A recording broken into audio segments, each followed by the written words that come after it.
Halo, selamat jumpa dalam podcast DPRD Talks bersama saya Maya Herawati. Program ini adalah kerjasama DPRD DIY bersama Harian Jogja. Tema kita kali ini adalah mitigasi bencana, pencegahan dan penanganan bencana di daerah istimewa Yogyakarta. Letak geografis daerah istimewa Yogyakarta mengakibatkan provinsi ini selalu bersanding dengan berbagai macam bencana. Letak geografis daerah istimewa Yogyakarta mengakibatkan provinsi ini selalu bersanding dengan berbagai macam bencana, misalnya gempa bumi, tanah longsor, hingga erupsi Gunung Merapi.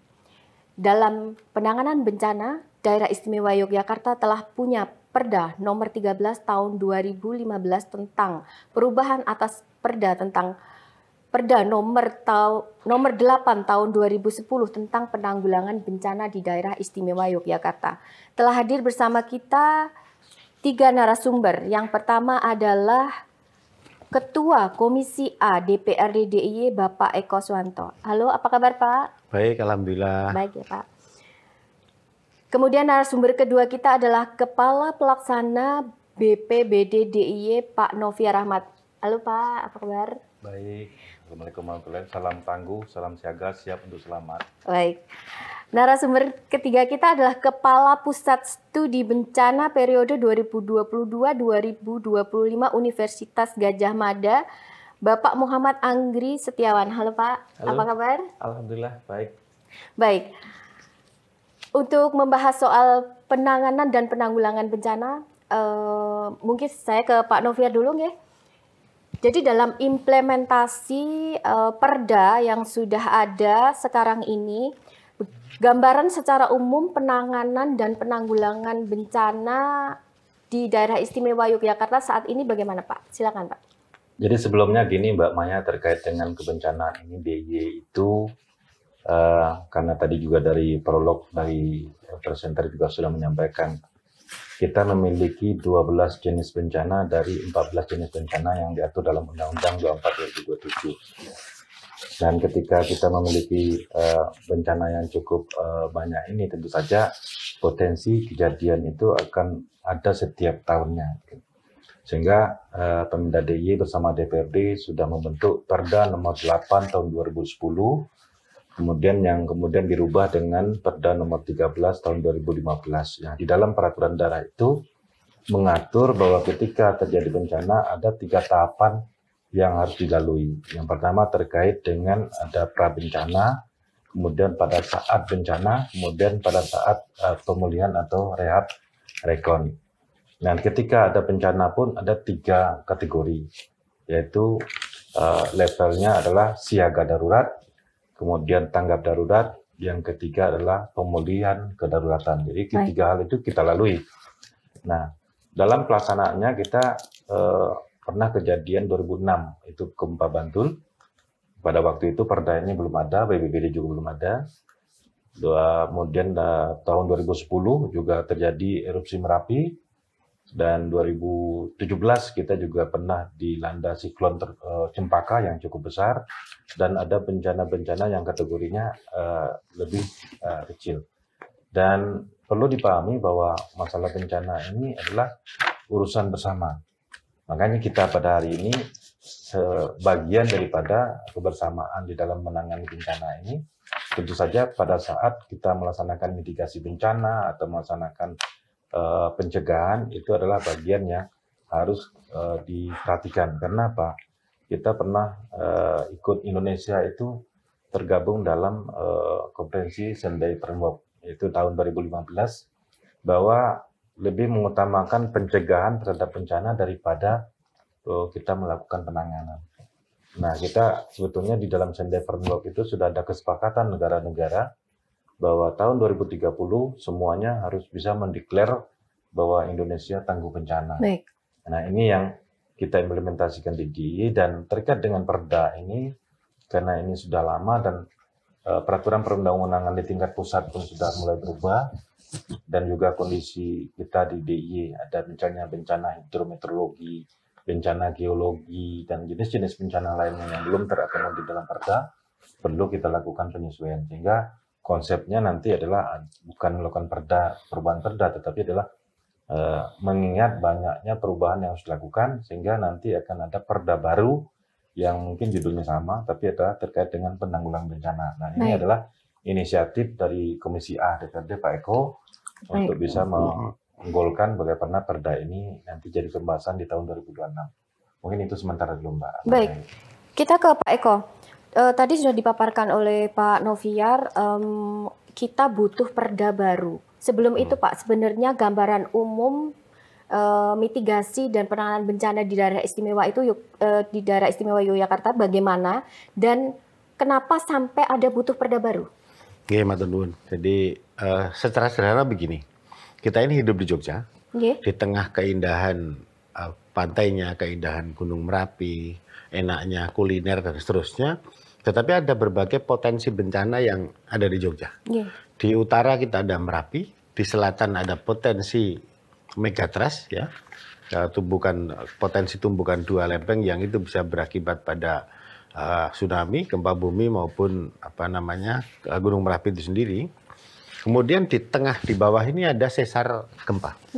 Kemudian di atas ada hujan es dan angin lesus dan lain-lain. Jadi lengkap di Jogja ini potensi bencananya. Maka apa yang harus dilakukan, DPRD dan Pemda punya tanggung jawab untuk kemudian sedari awal melakukan pencegahan dengan edukasi kepada masyarakat, penyiapan sarana prasarana, dan juga penyiapan manajemen kebencanaan yang baik.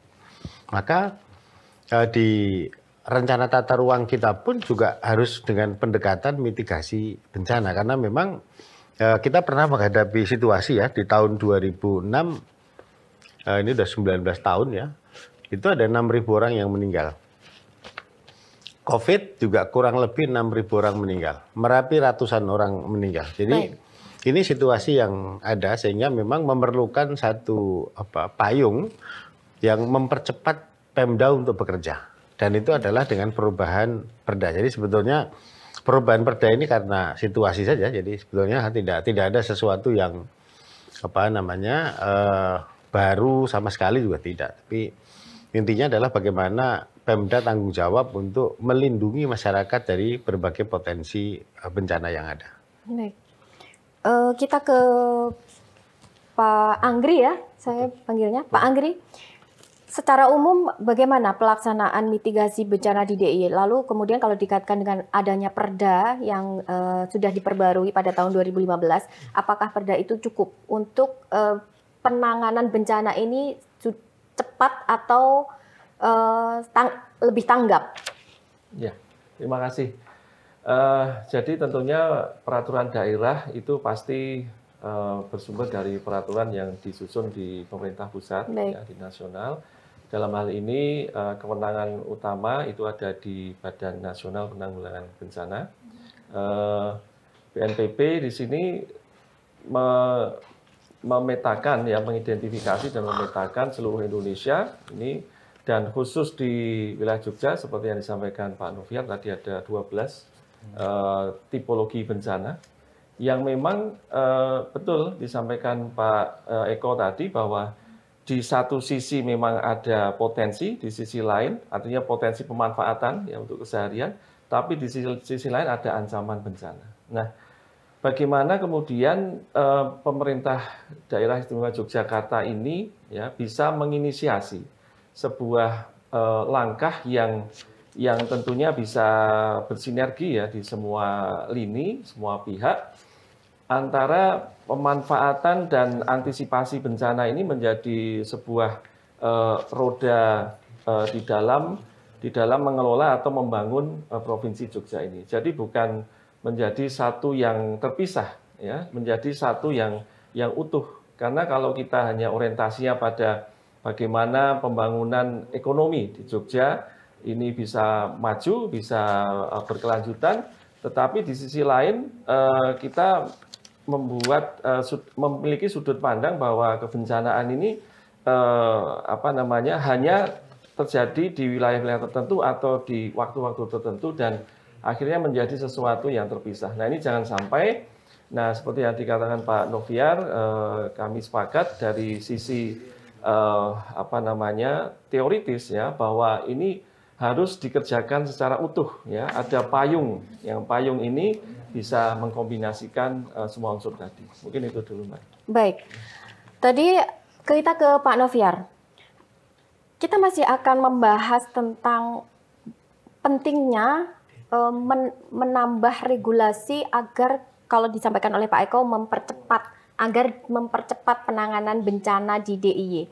Kira-kira menurut Pak Noviar apa yang masih kurang dalam regulasi kita saat ini agar supaya penanganannya lebih cepat, Pak, dalam kebencanaan? Terkait dengan kebencanaan ini, kalau khusus DIY kan sudah masuk di dalam salah satu IKU gubernur ya. Baik. Jadi dari 10 IKU gubernur, satunya adalah terkait dengan indeks ketahanan daerah. Itu terkait dengan kebencanaan. Nah, untuk 2024 kemarin indeks ketahanan daerah kita itu sudah naik di angka 0,70. Itu juga berdasarkan pada IRBI. Jadi seluruh Indonesia itu setiap tahun ukur terkait dengan indeks risiko bencana Indonesianya. Nah, kita berada di angka 108. Kalau dibandingkan dengan 3 tahun ke belakang, mulai tahun 2022, 2023, 2024, maka kita terjadi peningkatan.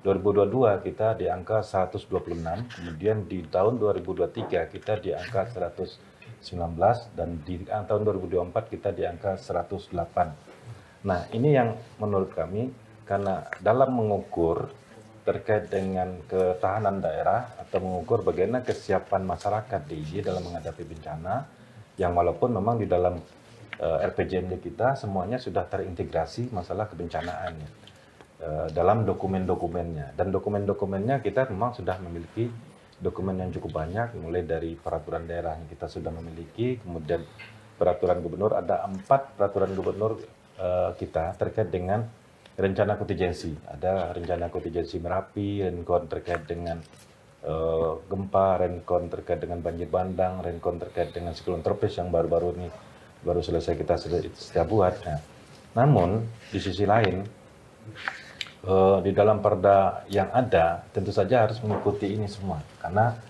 lahirnya Pergub ini kan semuanya belakangan. Nah, ada hal-hal yang perlu diperbarui, misalnya terkait dengan bagaimana memasukkan indeks risiko bencana ini, IRB, kemudian IKU ini dalam perda, IKD ini. Kemudian yang kedua, bagaimana fleksibilitas dari Pemda ini atau unsur-unsur yang menangani, karena ketika terjadi bencana kita ini kalau dengan perda yang lama tentu saja kita itu terbelenggu di dalam melakukan penanganan, harus melalui tahapan misalnya terkait dengan Perda 8 2010 dan Perda 13 tahun 2015 misalnya, itu mengatakan bahwa terkait dengan pembiayaan kebencanaan itu dibiayai melalui DSP, dana siap pakai. Baik. Sementara di daerah atau di setiap daerah tidak ada dana siap pakai. Dana siap pakai itu hanya ada di BNPB. Nah, yang ada di daerah adalah BTT. Bagaimana pengaturan BTT ini? Biaya tidak terduga. Kalau mengacu kepada aturan sekarang, maka dia bisa dikeluarkan pada saat tanggap darurat. Okay. Sementara kaitan dengan kebencanaan ini, pada saat siaga darurat pun sudah harus melakukan penanganan. Apalagi dengan konsep AA ini, aksi antisipatif dalam penanganan bencana. Maka pada saat sudah ada peringatan dini, supaya tidak terjadi korban, maka kita harus melakukan pergerakan, harus melakukan tindakan mitigasi yang waktunya sangat sempit. Sehingga harus dilakukan kecepatan. Misalnya peringatan dini yang dilakukan oleh BMKG terkadang, karena sekarang kita masih situasi siaga darurat hidrometeorologi. Baik. Kita sekarang dalam posisi sudah perpanjangan keempat sampai tanggal 8 April 2025. Nah, ketika BMKG melakukan peringatan dini bahwa akan terjadi hujan lebat yang berpotensi terkait dengan cuaca ekstrim, terkait dengan longsor dan juga banjir, maka dalam waktu yang sangat cepat dan sangat pendek kita harus bisa melakukan aksinya. Tidak hanya sekedar menerima informasi, tetapi kita harus bisa melakukan mitigasi cepat. Dan itu juga butuh biaya cepat. Baik. Tidak harus melakukan pergeseran dulu. Nah, ini yang perlu diatur. Supaya apa? Supaya tidak terjadi bencana. Lebih baik kita berinvestasi $1 daripada kita mengeluarkan pada saat tanggap darurat $7. Itu prinsip dalam kebencanaan. Nah, termasuk misalnya 1 nyawa lebih berharga dari harta berapapun. Nah, itu kebencanaan harus seperti itu. Berarti kalau selama ini dari sisi pembiayaan ada kendala atau tidak ada kendala, Pak? Prosesnya. Jadi prosesnya itu contohnya tahun 2024 dana itu walaupun dibutuhkan tapi tidak terserap. Oh. Jadi tidak bisa kita pergunakan karena tidak mengeluarkan tanggap darurat. Oh. Nah, sementara untuk mengkategorikan tanggap darurat itu kan banyak prosedurnya. Harus ada misalnya korban jiwa dulu, harus ada yang mengungsi dulu, harus ada. Sementara tidak semuanya bencana itu harus ada pengungsi. Nah, kita kan baru bisa melakukan siaga darurat. SK siaga daruratnya itu. Nah, pada saat SK siaga darurat kita tidak bisa menggunakan dana BTT. Nah, ini yang perlu fleksibilitas dalam penganggaran. Karena kebutuhan masyarakat, kalau sekarang JIY memang antusias masyarakat, termasuk ada forum-forum PRB di tingkat kelurahan. Kita sudah punya 348 forum PRB yang siap segera melakukan penanganan. Tapi mereka kan hanya bisa bertindak melakukan penanganan dengan fisik. Nah, itu juga dengan ada inisiatif dari DPRD di tahun 2023, kemudian dilanjutkan 2026, kita juga memberikan bantuan peralatan bagi forum PRB, KTB di tingkat kota, yaitu Kampung Tangguh Bencana, untuk memberikan semacam peralatan-peralatan kerja bakti untuk penanganan bencana. Nah, tetapi kan mereka tidak hanya butuh itu, butuh yang lain yang bisa kita support dari pemerintah daerah gitu. Nah, ini perlu fleksibilitas yang memang harus diatur melalui peraturan.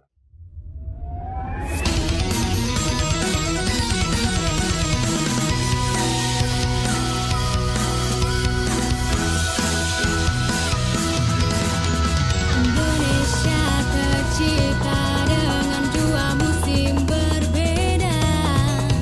Saat pancaroba angin bertiup dengan kencangnya, jika panas tiba hujan turun begitu derasnya. Cepat dan bergegas cari tempat untuk berlindung. Jaga diri dan waspada terhadap bencana. Tanggap lantas dan tangguh bersama menyambut hari yang baru.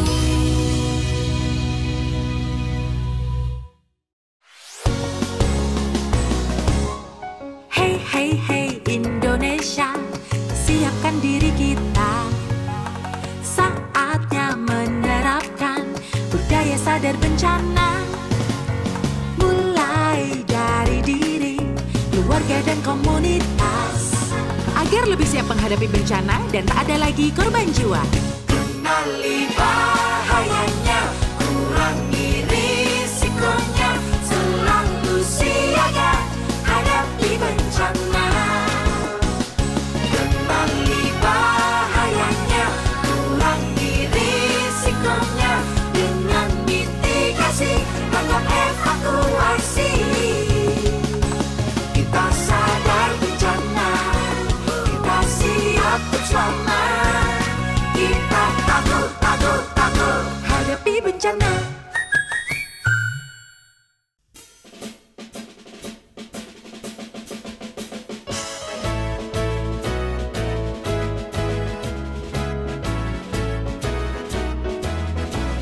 Semangat berjuang demi panggilan kemanusiaan, gerak terpadu pemerintahnya, masyarakat dan dunia usaha demi negara. Wujudkan cita menuju ketangguhan bangsa menghadapi bencana.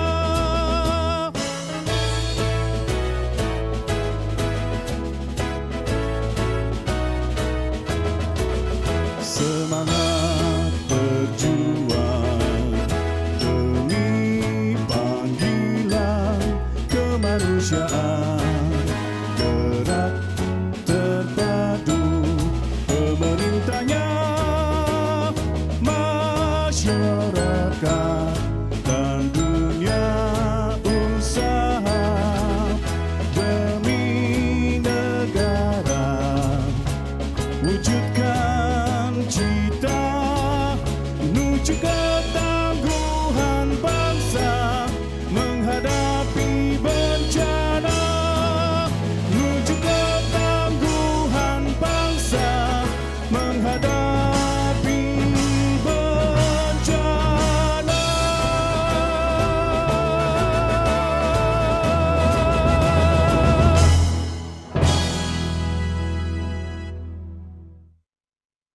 Pak Eko, ini kan akan mengeluarkan perda inisiatif. Lalu tadi ada permasalahan dari Pak Noviar, fleksibilitas penganggarannya masih lemah begitu ya Pak. Apakah dalam perda inisiatif ini nanti akan ada penguatan-penguatan apa-apa yang kurang dari perda-perda sebelumnya? Ya, jadi prinsipnya lahirnya perda perubahan yang baru ini adalah untuk mempercepat kerja Pemda dalam penanggulangan bencana. Nah, penanggulangan bencana ini kan kita mulai dari pencegahan kesiapsiagaan. Kemudian ada kedaruratan, kemudian ada rehab rekon termasuk relokasi, kemudian ada peralatan dan teknologi. Jadi ini yang kemudian kita harus persiapkan dengan baik, termasuk pra bencananya kayak apa, bencana kayak apa, pasca bencananya kayak apa. Prinsipnya begini, ketika upaya penyelamatan warga negara ini, prosedurnya nggak boleh panjang-panjang, gitu ya. Jadi kalau sudah situasi darurat yang mengancam jiwa masyarakat, maka harus cepat prosesnya. Harus cepat prosedurnya, kira-kira begitu. Jadi kira-kira perda itu akan melahirkan apa? Penyederhanaan birokrasi. Baik. Dan juga prosedur di dalam mitigasi bencana itu sendiri.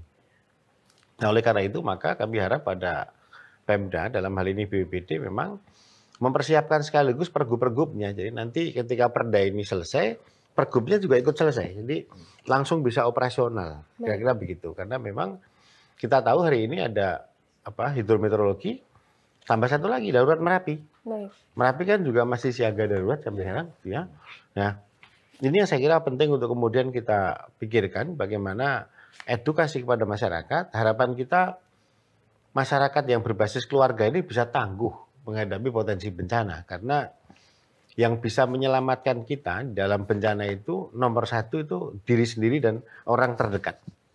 Baru pemerintah, kira-kira gitu. Jadi tugasnya kemudian ya pemerintah melakukan edukasi. Nah, perda inilah menjamin bagaimana mulai dari edukasi masyarakat sampai kepada mitigasi bencana di semua level, di semua tahapan yang ada itu harus dijalankan dengan baik. Baik, kita ke Pak Anggri. Tadi ada beberapa ungkapan dari Pak Noviar dan Pak Eko tentang penguatan perda untuk mempercepat penanganan bencana. Tentu itu pasti. Dan juga kalau dari Pak Noviar, fleksibilitas penganggaran penanggulangan kebencanaannya lemah. Nah, itu bagaimana pandangan Pak Anggri sebagai Kepala Pusat Studi Bencana?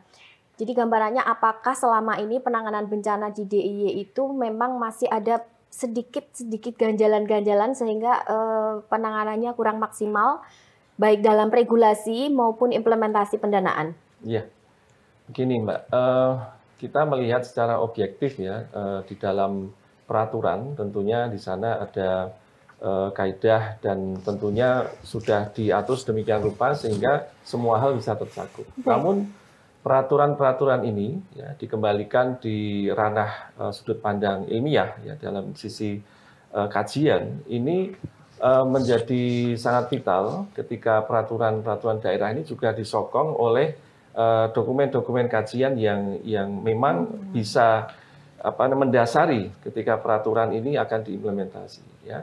Sebagai contoh agak ke samping sedikit ya, bahwa di pemerintah kita, di pemerintah daerah itu di provinsi, di kabupaten itu ada yang namanya kajian risiko bencana. Ya, betul Pak.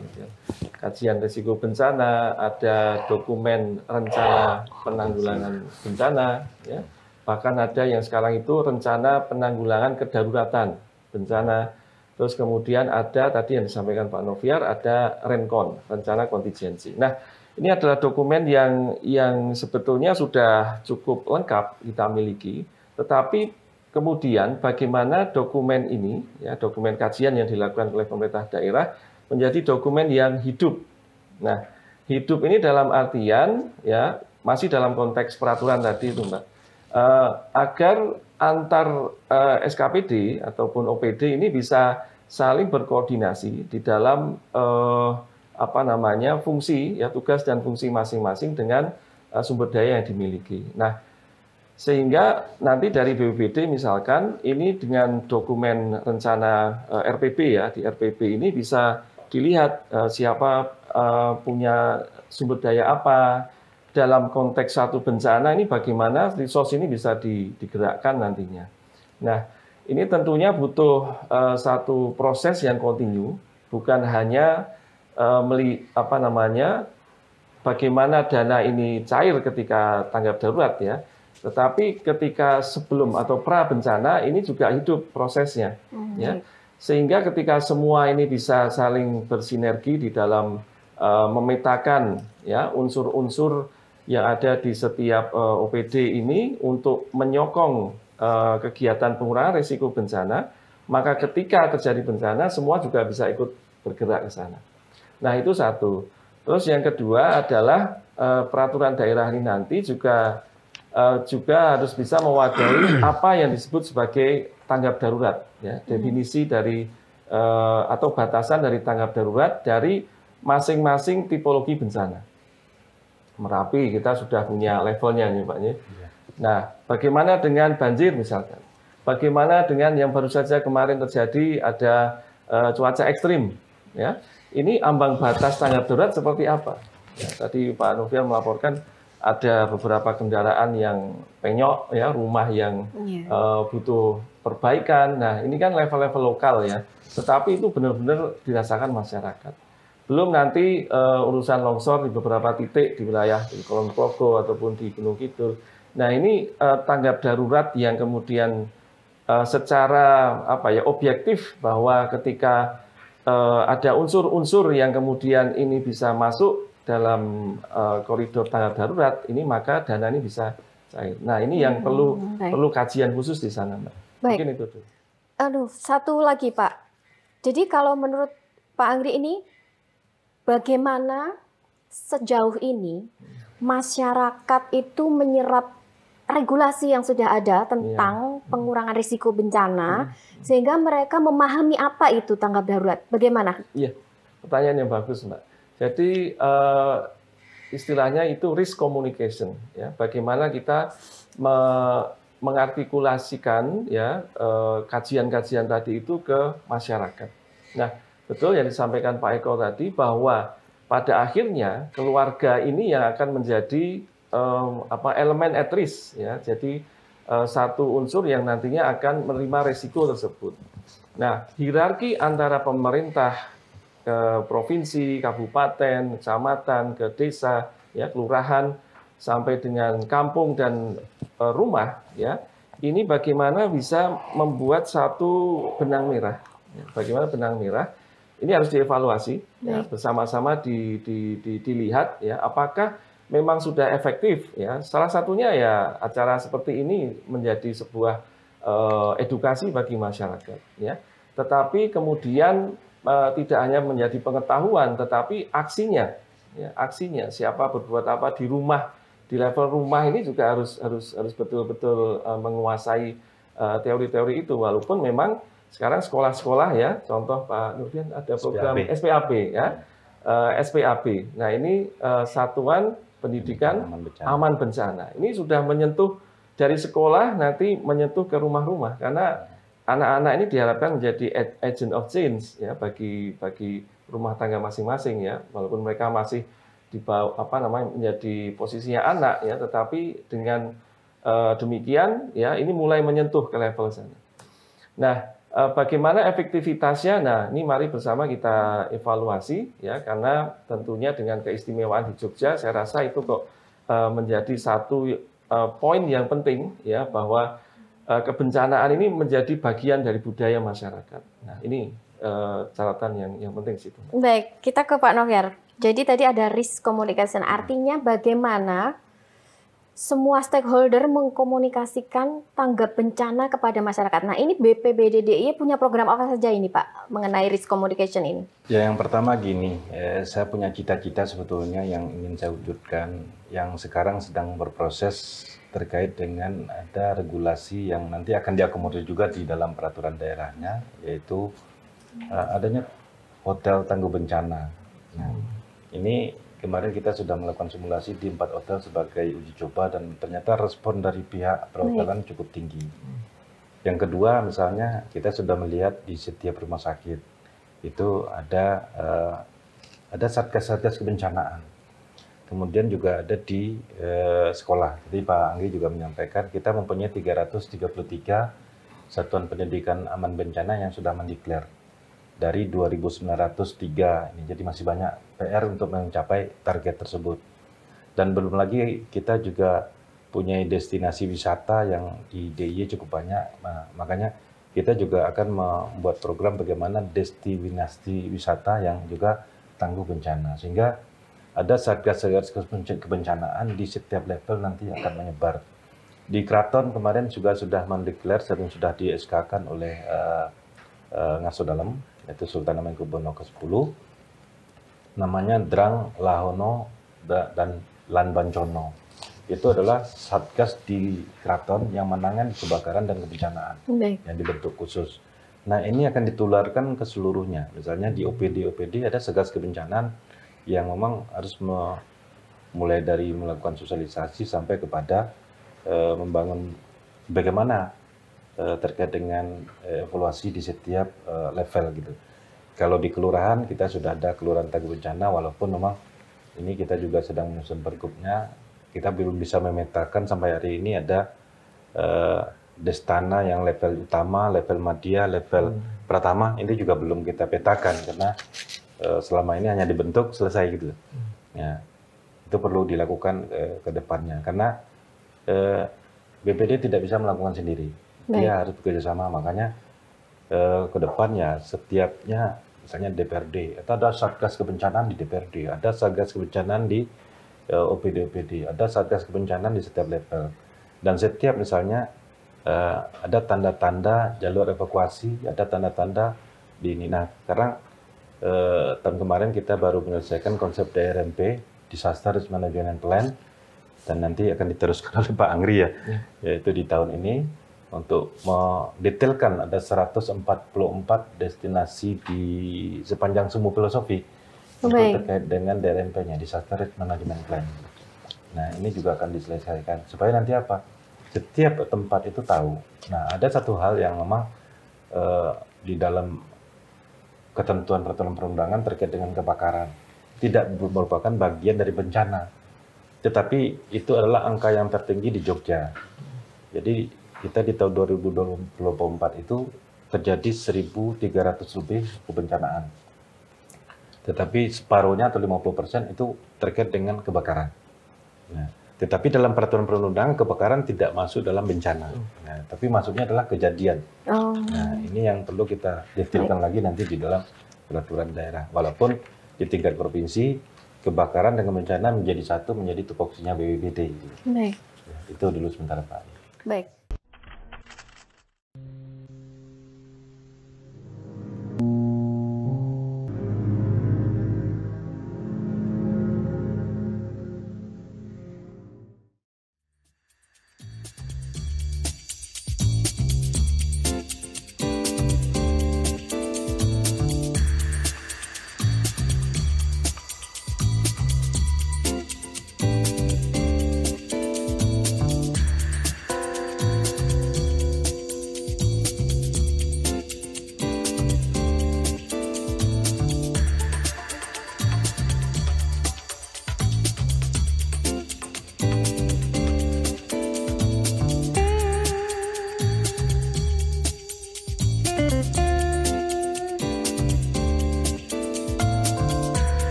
Tahukah kamu berapa sampah yang kita hasilkan dalam satu hari di kantor? Tanpa kita sadari, kebiasaan kecil bisa menumpuk jadi masalah besar.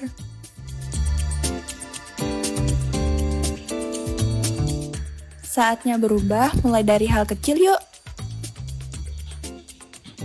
Mulai sekarang, yuk sedang sampah. Tag teman kantor kamu yang harus mulai ikutan gerakan ini. Ayo jadi bagian dari perubahan. Sadar sampah, kantor bersih, kerja lebih nyaman.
Hai, halo teman-teman. Kali ini saya akan mengajak teman-teman menanggulangi bencana kebakaran. Yuk! Pernah melihat kebakaran secara langsung? Atau pernah melihat di televisi? Pasti pernah ya? Nah, agar terhindar dari bahaya bencana kebakaran, Anda perlu mengetahui beberapa hal yang perlu diperhatikan setiap saat, baik di tempat tinggal maupun tempat Anda bekerja. Apa sih yang dimaksud dengan kebakaran? Kebakaran adalah situasi di mana bangunan pada suatu tempat seperti rumah atau pemukiman, pabrik, pasar, gedung, dan lain sebagainya dilanda api yang menimbulkan korban dan atau kerugian. Pasar Klewer yang merupakan pasar tekstil terbesar di Jawa Tengah tidak bisa terhindar dari keganasan si jago merah. Kebakaran yang terjadi pada tahun 2014 ini melahap ribuan kios milik pedagang batik, busana, dan lain sebagainya. Kerugian akibat kebakaran tersebut ditaksir mencapai triliunan rupiah. Penyebab kebakaran ini, menurut Kapolda Jawa Tengah, diakibatkan oleh adanya korsleting listrik. Apa yang harus dibiasakan agar terhindar dari bahaya bencana kebakaran? Aktivitas sehari-hari yang perlu dilakukan antara lain, memperhatikan instalasi listrik. Periksa secara berkala instalasi listrik di rumah atau tempat tinggal Anda. Apabila terdapat kabel yang telah rapuh, sambungan atau stop kontak yang aus atau tidak rapat, maka segera ganti dengan yang baru. Memeriksa kondisi dapur. Periksa kondisi tungku masak, baik kompor minyak maupun kompor gas, selang, dan tabung. Segera ganti apabila terdapat komponen yang rapuh atau bocor. Menempatkan bahan-bahan yang mudah terbakar pada ruangan khusus. Jangan tempatkan bahan yang mudah terbakar dengan bahan yang dapat menimbulkan reaksi kebakaran. Anda perlu mengenal kelas-kelas dan alat atau media yang digunakan untuk memadamkan api dalam kebakaran, yaitu kelas A. Kebakaran yang digolongkan dalam kelas ini disebabkan oleh benda-benda padat seperti kertas, plastik, karet, dan busa. Media pemadaman yang bisa digunakan antara lain air, pasir, karung goni yang dibasahi, dan alat pemadam kebakar atau apar, atau racun api tepung kimia kering. Kelas B. Penyebab kebakaran ini adalah cairan yang mudah terbakar seperti bensin, solar, minyak tanah, spiritus, dan alkohol. Media pemadaman yang bisa digunakan antara lain adalah pasir dan alat pemadam kebakaran atau apar, atau racun api tepung kimia kering. Dilarang memakai air untuk jenis ini, karena malah bisa mempercepat rembatan lidah api. Kelas C. Penyebab utamanya adalah listrik. Media pemadaman yang bisa digunakan adalah alat pemadam kebakaran atau apar, juga racun api tepung kimia kering. Matikan dulu sumber listrik agar aman dalam memadamkan kebakaran. Jika kebakaran semakin membesar dan tidak memungkinkan untuk dipadamkan secara mandiri, maka segera hubungi pemadam kebakaran terdekat agar resiko kebakaran tidak menyebar dan menambah jumlah kerugian. Jangan lalai ya, harus tetap waspada, sigap, dan tanggap setiap saat, agar si jago merah tidak mengamuk dan menghabisi tempat tinggal, bangunan tempat bekerja, dan lain-lain. Sampai berjumpa di program lainnya. Pantang pulang sebelum api padam.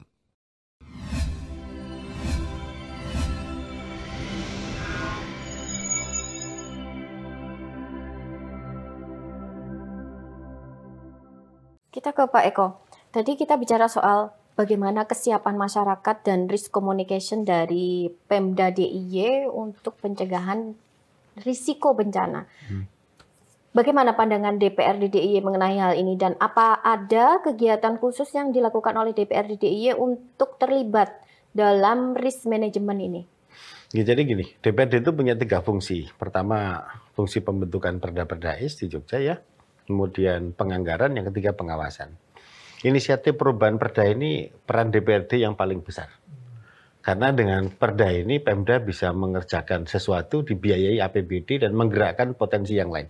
Jadi kemudian yang kedua dari sisi penganggaran juga kita berikan dukungan penganggaran karena memang APBD ini dibahas bersama dengan DPRD. Baik. Nah, sebagai regulator gitu ya, tentu saja DPRD punya fungsi untuk kemudian melakukan dukungan terhadap operator yang dari Pemda. Jadi Pemda itu punya 2 fungsi, ya regulator, ya sekaligus operator gitu ya. Regulator itu karena sekaligus dia menyusun peraturan daerah bersama DPRD, operator itu yang mengerjakan perda itu. Saya kira secara prinsip peran DPRD yang paling besar ya soal regulasi tadi dan juga soal penganggaran. Nah, harapan kita ke depan begini. Relawan di Jogja itu besar, jumlahnya banyak, semangatnya juga bagus. Nah, di perda yang akan datang kita akan desain ya, bagaimana Pemda ini memberikan pelatihan dan juga sertifikasi bagi para relawan. Jika nanti ada yang bersertifikat mengoperasikan senso, ada yang bersertifikat mengoperasikan ambulan, ada yang bersertifikat mengoperasikan kendaraan untuk evakuasi, dan seterusnya gitu ya. Jangan sampai kemudian nanti relawan ini menjadi korban karena ketidaktahuan dan ketidakkompetensiannya dia. Jadi maka Pemda harus membantu agar dilakukan pelatihan-pelatihan bagi para relawan ini dan sekaligus memberikan sertifikasi agar betul-betul di dalam pencegahan ini ya dan juga penanganan bencana ini relawan bisa lebih optimal dan maksimal. Baik, kalau begitu kita menyambung ke Pak Novian. Menarik ini Pak, soal sertifikasi sukarelawan supaya mereka lebih mampu dalam pencegahan risiko bencana. Nah, selama ini apakah BPBD DIY sudah melakukan itu? Artinya ada kegiatan-kegiatan yang memang memastikan sukarelawan ini benar-benar mampu dan mumpuni sehingga pencegahan risiko bencana ini bisa maksimal, Pak? Ya, memang sertifikasi ini sangat penting.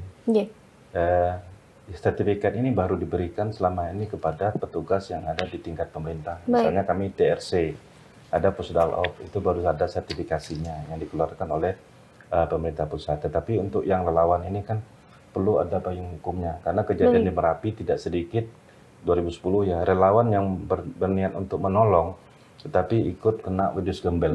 Malah menjadi korban ya Pak ya? Korban, banyak itu kejadian, karena mereka tidak tahu.